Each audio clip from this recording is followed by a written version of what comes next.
Bueno, hablemos del supermartes estadounidense hoy. ¡Apa! Claro, se está definiendo qué va a pasar con las candidaturas en Norteamérica. Las primarias. Las primarias, claro. Bueno, que pero ¿quién nos va a contar en detalles? ¿Nos va a explicar qué es esto del supermartes?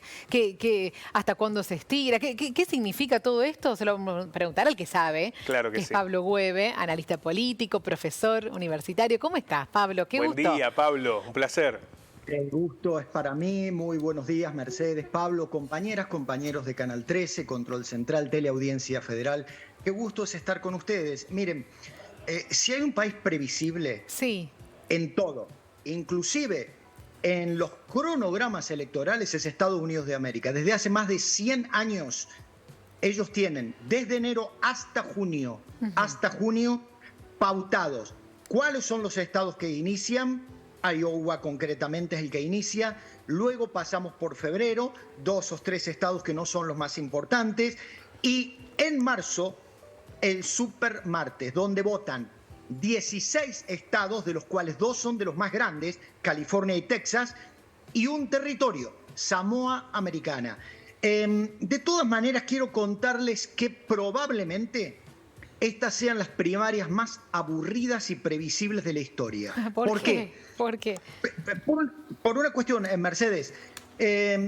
Tanto Joseph Biden, claro.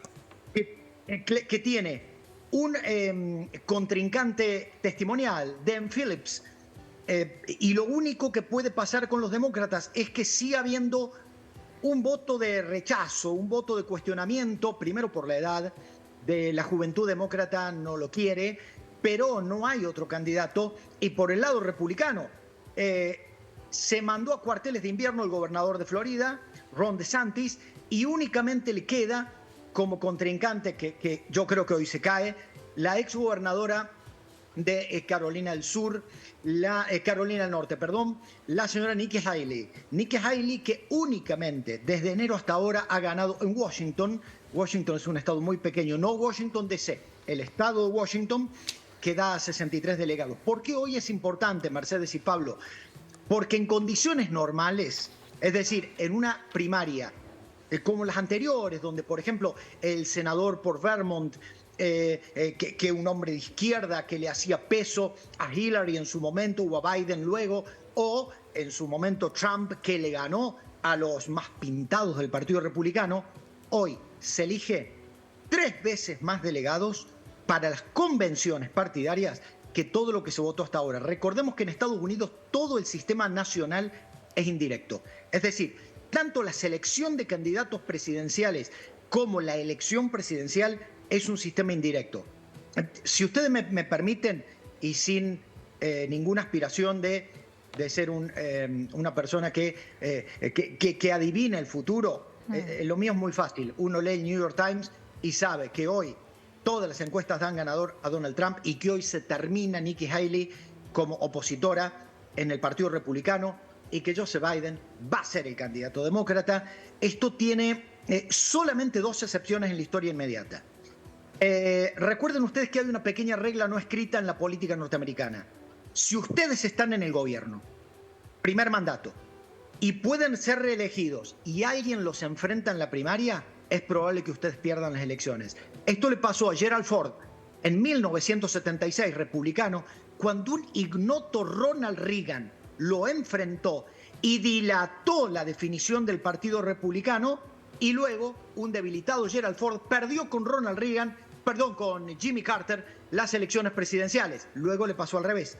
Jimmy Carter en 1980 enfrentó al senador Edward Kennedy, quien estiró también la definición, y un debilitado Jimmy Carter perdió con Ronald Reagan. A partir de ahí, todos los mandatarios que estaban en funciones en realidad tuvieron opositores testimoniales. ¿Qué va a pasar? Si ustedes me preguntan a mí, yo les digo, como dijimos hace un mes más o menos, esta va a ser una campaña electoral muy larga, porque en la práctica Biden y Trump son los 2 candidatos y ya comenzó la campaña presidencial. ¿Cuál es la única duda? Y que vamos a tener que esperar hasta julio para saber quiénes van a ser los vicepresidentes o vicepresidentas. ¿Cuál es el rol, Pablo, ¿Cuál es el rol Sí. que puede ocupar, porque se habló mucho de ella, Michelle Obama? ¿Cuál es el lugar que puede tener en este debate y en esta discusión política en los Estados Unidos? Qué buena pregunta, Pablo.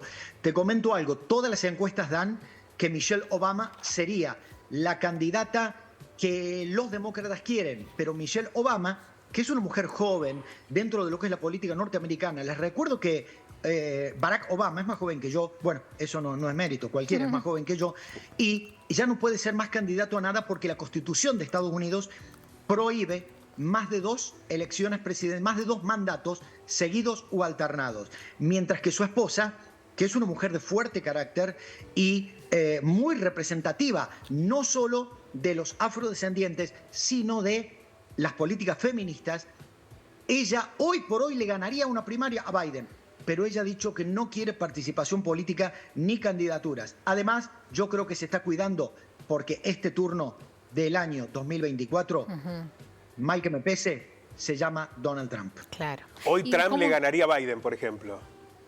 Sí, Sí. de todas maneras, y agradezco la pregunta, Pablo, de todas maneras quiero que ustedes sepan que hasta septiembre yo no voy a poder decirles con relativa certeza bien. qué va a pasar. ¿Por qué? Porque en Estados Unidos el sistema es indirecto y son los estados los que eligen las leyes electorales, no la nación. Entonces, por ejemplo, el 48 de los 50 estados tienen sistema de lista completa. Mercedes, Pablo, si ustedes ganan California por un voto, ustedes se llevan los 55 electores. Si ustedes ganan Nueva York por 2 millones de votos, se llevan los 44 electores. Claro. Solamente Maine y Nebraska, que son 2 estados pequeños, tienen sistema de representación proporcional. Por lo tanto, ustedes pueden ganar. ¿Qué les va a pasar a los demócratas? Acuérdense de lo que les digo. Grandes estados, Nueva York, Massachusetts, California, por amplia mayoría de voto popular, porque los demócratas van a ganar esos estados, pero el voto popular no define la elección, la definen los electores. Entonces, los republicanos van a ganar Iowa, Washington, Carolina del Norte, Carolina del Sur, Texas, Florida, Nevada, Colorado y todos esos estados, 15, 24, 32 electores, van a hacer que el colegio electoral va a tener más electores republicanos que demócratas. Bien, y lo último que te pregunto sobre este tema, ¿cómo se desempeñaron Trump y Biden en supermartes anteriores? ¿También fue así una tendencia así tan marcada? Qué buena pregunta, Mercedes. Joseph Biden la tuvo fácil porque en realidad los demócratas sabían que él era el único candidato que podía vencer en su momento a Donald Trump. Estoy hablando desde hace 4 años. Claro. Pero los republicanos tenían a 3 gobernadores muy pintados que eran prácticamente los candidatos, entre ellos Jeb Bush, el hijo menor del expresidente George Bush y cuyo hermano mayor, George W. Bush, fue 2 veces presidente. Sin embargo, Jeb Bush, que fue gobernador de Florida, cayó en el supermartes y Donald Trump lo pasó por encima. Es decir, en anteriores elecciones, te quiero y te agradezco mucho de nuevo, Mercedes, porque hace 8 años un ignoto senador de izquierda por Vermont estiró la agonía de las demócratas, de las elecciones internas demócratas, cuando debilitó a la señora Hillary Clinton, que ella era la candidata pactada de seguro del partido demócrata. Sin embargo, el senador por Vermont, un hombre socialista, un hombre muy mayor, pero querido por la juventud, le ganó en el supermartes. Y aunque luego la candidata fue Hillary Clinton, quedó herida de muerte. Y le ganó Donald Trump. Bueno, ¿qué momento especial podría resultar? Ya, naturalmente, Michelle Obama ha dicho que no, en algún momento fue Hillary Clinton, porque Sí. ya tuvo su primer presidente afroamericano, Claro. con Barack Obama. ¿Y sí? Pero nunca tuvo una mujer. Aprovecho que ustedes dos conocen de todos estos temas y me dan el pie.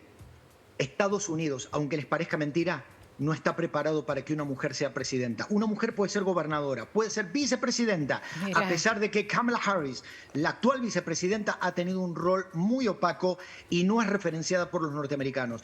Pero la sociedad norteamericana se imagina un comandante en jefe para una guerra. Hombre. Y aunque a ustedes les parezca mentira, los latinoamericanos estamos más abiertos y más preparados, aunque por estas pampas Mira. hoy por hoy las cuestiones de género se están cayendo, para tener una mujer presidenta que en Estados Unidos de América.